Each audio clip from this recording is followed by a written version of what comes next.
2026ರ March 11ರಂದು Pakistan ವಿರುದ್ಧ ನಡೆದ 3 ಪಂದ್ಯಗಳ ಏಕದಿನ ಸರಣಿಯ ಮೊದಲ ಪಂದ್ಯದಲ್ಲಿ ಬಾಂಗ್ಲಾದೇಶ ಭರ್ಜರಿ ಪ್ರದರ್ಶನ ನೀಡಿದೆ.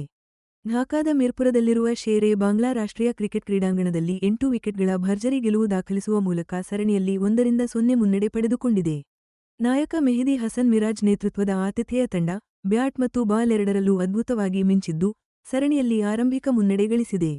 ಬಾಂಗ್ಲಾದೇಶಕ್ಕೆ ಸಿಕ್ಕ ಈ ನಿರ್ಣಾಯಕ ಗೆಲುವು, ತಮ್ಮ ನೆಲದಲ್ಲಿ ಆಡುವ ಸಾಮರ್ಥ್ಯವನ್ನು ಎತ್ತಿ ತೋರಿಸಿದೆ. ಅಲ್ಲದೆ ಪ್ರತಿಸ್ಪರ್ಧಿಗಳ ವಿರುದ್ಧದ ಸರಣಿಯ ಮುಂದಿನ ಪಂದ್ಯಗಳಿಗೆ ಒಂದು ಸ್ಪಷ್ಟ ಸಂದೇಶವನ್ನು ರವಾನಿಸಿದೆ.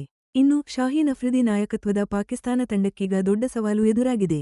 ಮುಂಬರುವ ಪಂದ್ಯಗಳಲ್ಲಿ ಬಾಂಗ್ಲಾದೇಶ ಸರಣಿಯನ್ನು ಅವಧಿಗೂ ಮುನ್ನವೇ ಗೆಲ್ಲದಂತೆ ತಡೆಯಲು ಪಾಕ್ ತಂಡ ಈಗ ಬೇಗನೆ ಚೇತರಿಸಿಕೊಳ್ಳಲೇಬೇಕು. ಮೊದಲು ಬ್ಯಾಟಿಂಗ್ ಆಡಲು ಇಳಿದ ಪಾಕಿಸ್ತಾನದ ಇನ್ನಿಂಗ್ಸ್ ಹೇಳಿಕೊಳ್ಳುವಷ್ಟೇನೂ ಸಾಗಲಿಲ್ಲ. ಕೇವಲ 114 ರನ್ಗಳಿಗೆ ಆಲೌಟಾಗಿಬಿಟ್ಟಿತು. ಬಾಂಗ್ಲಾದೇಶದ ಬೌಲಿಂಗ್ ದಾಳಿ ತುಂಬಾನೇ ಬಿಗಿಮುಷ್ಟಿಯಲ್ಲಿತ್ತು. ಅದರಲ್ಲೂ ನಹಿದ್ ರಾಣಾ ಅಂತೂ ಮಿಂಚಿನ ಪ್ರದರ್ಶನ ನೀಡಿದ್ರು. ಅಮೋಘ 5 ವಿಕೆಟ್ ಕಿತ್ತು ಪಾಕಿಸ್ತಾನದ ಬ್ಯಾಟಿಂಗ್ ಶಕ್ತಿಯನ್ನೇ ಬುಡಮೇಲು ಮಾಡಿದ್ರು. ನಾಯಕ ಮೆಹಿದಿ ಹಸನ್ 3 ಮುಖ್ಯ ವಿಕೆಟ್ಗಳನ್ನ ಪಡೆದ್ರೆ, ತಸ್ಕಿನ್ ಅಹ್ಮದ್ ಮತ್ತು ಮುಸ್ತಾಫಿಜುರ್ ರೆಹಮಾನ್ ತಲಾ ಒಂದೊಂದು ವಿಕೆಟ್ ಪಡೆದು ಬಾಂಗ್ಲಾ ಬೌಲಿಂಗ್ಗೆ ಮತ್ತಷ್ಟು ಬಲ ತುಂಬಿದ್ರು. ಸಾಹಿಬ್ಜಾದ ಫರ್ಹಾನ್, ಮೊಹಮ್ಮದ್ ರಿಜ್ವಾನ್, ಫಹೀಮ್ ಅಶ್ರಫ್ ಹೀಗೆ ಹೆಸರಾಂತ ಆಟಗಾರರಿದ್ದ ಪಾಕಿಸ್ತಾನದ ಬ್ಯಾಟಿಂಗ್ ಲೈನ್ಅಪ್, ಬಾಂಗ್ಲಾದೇಶದ ಬೌಲರ್ಗಳ ಶಿಸ್ತಿನ ದಾಳಿ ಎದುರು ಯಾವ ಜೊತೆಯಾಟವನ್ನೂ ಕಟ್ಟೋಕೆ ಆಗ್ಲಿಲ್ಲ. ಹೀಗಾಗಿ ಬೇಗನೆ ಆಲೌಟ್ ಆಗಿಬಿಟ್ರು. ಪಾಕಿಸ್ತಾನ ನೀಡಿದ್ದ ಅಲ್ಪ ಗುರಿ ಬೆನ್ನತ್ತಿದ ಬಾಂಗ್ಲಾದೇಶ, ಆತ್ಮವಿಶ್ವಾಸ ಹಾಗೂ ಆಕ್ರಮಣಕಾರಿ ಆಟದೊಂದಿಗೆ ಮುನ್ನಡೆಯಿತು. ಓಪನರ್ ತಂಜಿದ್ ಹಸನ್ ತಮೀಮ್ ಕೇವಲ 42 ಎಸೆತಗಳಲ್ಲಿ ಭರ್ಜರಿ ಅಜೇಯ 67 ರನ್ ಸಿಡಿಸಿ, ತಂಡವನ್ನು ಸುಲಭವಾಗಿ ಗುರಿ ತಲುಪಿಸಿದರು. 2 ಆರಂಭಿಕ ವಿಕೆಟ್ಗಳನ್ನು ಕಳೆದುಕೊಂಡರೂ, ಬಾಂಗ್ಲಾದೇಶಕ್ಕೆ ನಂತರ ಯಾವುದೇ ಅಡೆತಡೆ ಎದುರಾಗಲಿಲ್ಲ. ಕೇವಲ 15.1 ಓವರ್ಗಳಲ್ಲೇ ಅವರು ಗೆಲುವನ್ನು ತಮ್ಮದಾಗಿಸಿಕೊಂಡರು. ಬಾಂಗ್ಲಾದೇಶ ಗುರಿ ತಲುಪಿದ ರೀತಿ ಪಂದ್ಯದಲ್ಲಿ ಅವರ ಸಂಪೂರ್ಣ ಪ್ರಾಬಲ್ಯವನ್ನು ಎತ್ತಿ ತೋರಿಸುತ್ತದೆ.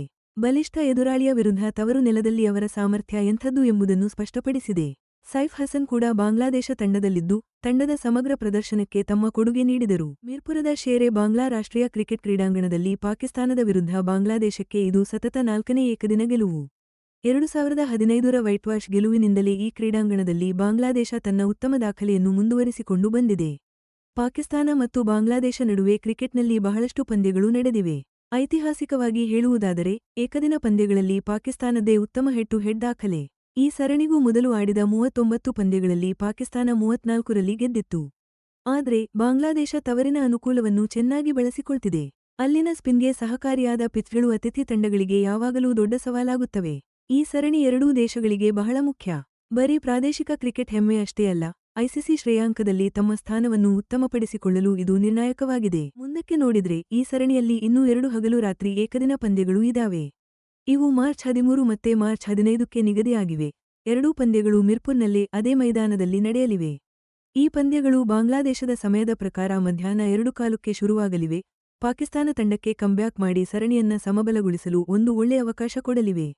ಉಳಿದ ಪಂದ್ಯಗಳಲ್ಲಿ ಪಾಕಿಸ್ತಾನ ತಮ್ಮ ಸ್ಟ್ರಾಟಜಿ ಮತ್ತೆ ಆಟದ ಶೈಲಿಯನ್ನ ಬದಲಾಯಿಸಿಕೊಳ್ಳಬೇಕಾಗಿರೋದ್ರಿಂದ ಶಾಹೀನ್ ಅಫ್ರಿದಿ ನಾಯಕತ್ವ ಇಲ್ಲಿ ತುಂಬಾನೇ ಮುಖ್ಯ ಆಗುತ್ತೆ. ಇನ್ನೊಂದು ಕಡೆ ಬಾಂಗ್ಲಾದೇಶ ತಂಡ ತಮ್ಮ ಮೊಮೆಂಟಮ್ನ ಕಾಪಾಡಿಕೊಳ್ಳೋಕೆ ನೋಡ್ತಾರೆ ಹಾಗೂ ತವರಿನ ಲಾಭ ಪಡೆದು ಸರಣಿಯನ್ನ ಗೆಲ್ಲೋ ಗುರಿ ಇಟ್ಟುಕೊಂಡಿದ್ದಾರೆ. ನಾಹಿದ್ ರಾಣಾ ಮತ್ತೆ ತಂಜಿದ್ ಹಸನ್ ತಮೀಮ್ ಅವರಂತಹ ಆಟಗಾರರು ಕೊಟ್ಟ ಉತ್ತಮ ಆರಂಭವನ್ನ ಬಲಪಡಿಸಿಕೊಂಡು ಸರಣಿ ಗೆಲ್ಲೋಕೆ ಮುಂದಾಗಿದ್ದಾರೆ.